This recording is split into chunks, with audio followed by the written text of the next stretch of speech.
No recent chapter of Jujutsu Kaisen we saw Sukuna use his fire arrow, the Fuga, or Divine Furnace, a technique so powerful that it was able to obliterate even the cursed Jugo, whose powers were based on fire, and with this technique, he was also able to completely defeat General Maharaga, the most powerful technique in the Ten Shadows arsenal. To be such a powerful technique, there must be some explanation of how it works, just like other techniques such as Satoru Gojo's Hollow Purple or even abilities like Yuki Tsukumo's, which practically creates a black hole. So let's find out how Sukuna'S technique works, and don't forget to subscribe to the channel, as we release videos almost every day about Jujutsu Kaisen, Demon Slayer, and any other anime you are interested in and want to comment on. With that said, let's get into the video. Let's highlight that the Fuga is an extremely powerful technique, but it has limitations in terms of speed and range. To overcome these weaknesses, Sukuna made a binding vow. What does this vow entail? First, let's understand what he sacrificed to fix the technique's flaw. The use of Fuga is prohibited when Sukuna is facing multiple opponents at the same time. If he is surrounded by more than one adversary, he cannot use his technique.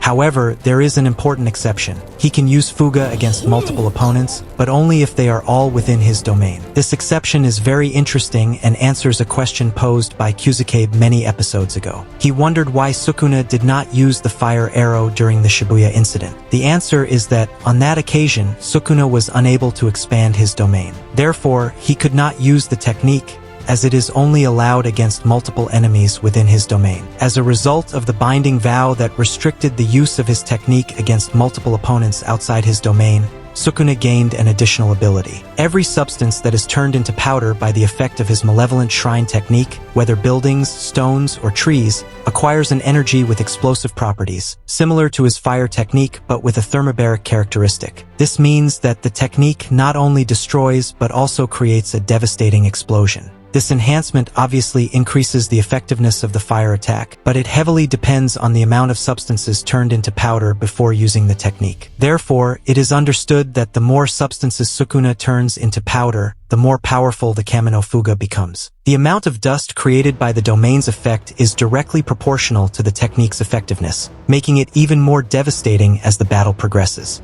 It is also explained that Sukuna can modify the specifications of his domain to prevent both the exit and entry of living beings, keeping the domain's area of effect hermetically sealed without reducing energy production.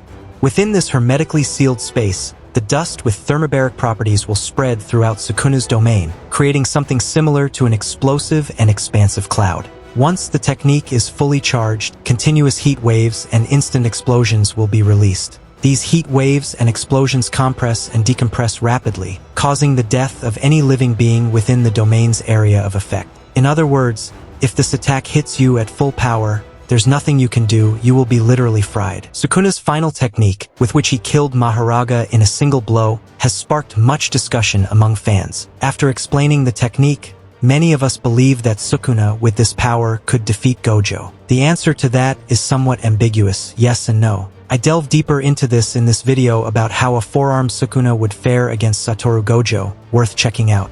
Shortly after explaining how the technique works, the narrator comments that Sukuna did not use Fuga against Gojo for a specific reason.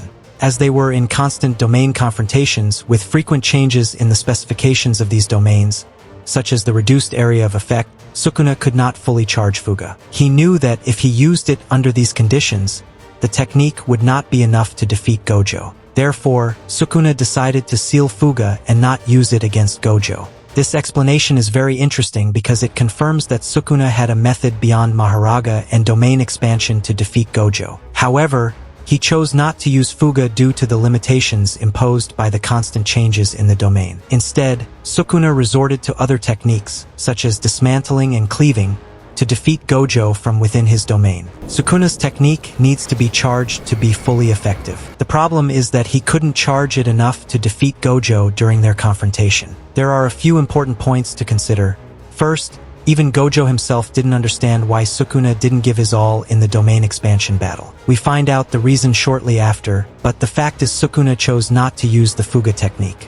Second, Sukuna was not fighting Gojo in his original four-armed form, the Heian form. In this context, discussing the advantages of his original body in a domain expansion battle doesn't make much sense. Third, Sukuna is a specialist in binding vows. he could sacrifice something to compensate for the lack of power needed to eliminate Gojo. For instance, he could sacrifice Maharaga, 2 arms, 2 eyes, the 10 shadows, or half of his great energy to solve the problem of the Fuga technique. It's somewhat strange that Sukuna can solve the technique speed issue by imposing a binding vow but cannot solve the energy problem in the same way. If Sukuna had found another way to use Fuga against Gojo, the question is why he didn't strive to meet the requirements and escape. Instead, he allowed Maharaga to find the correct adaptation. The answer isn't clear, but the convenience for Gojo is evident. Gojo suggested that Sukuna hadn't given his all, and with Gij's explanation in this chapter, the mystery is resolved. Gojo's words about Sukuna holding back now make sense. This satisfies me because it proves that Gij doesn't hate Gojo. Gij provided a detailed, almost scientific explanation for us to understand why Sukuna didn't use Fuga against Gojo. He could have simply said that Sukuna didn't use Fuga because he was having fun with Gojo, but he chose a more elaborate justification. One might think this convenience is a narrative flaw, but that is far from the truth. Just as I accept the conveniences Sukuna and Yuji had, I also accept the ones Gojo had. These conveniences are necessary for character development and show that Gij is a courageous mangaka. I hope you enjoyed this video.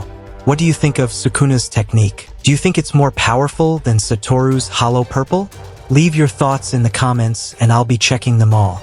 And don't forget to subscribe to always receive content like this. With that said, see you in the next video.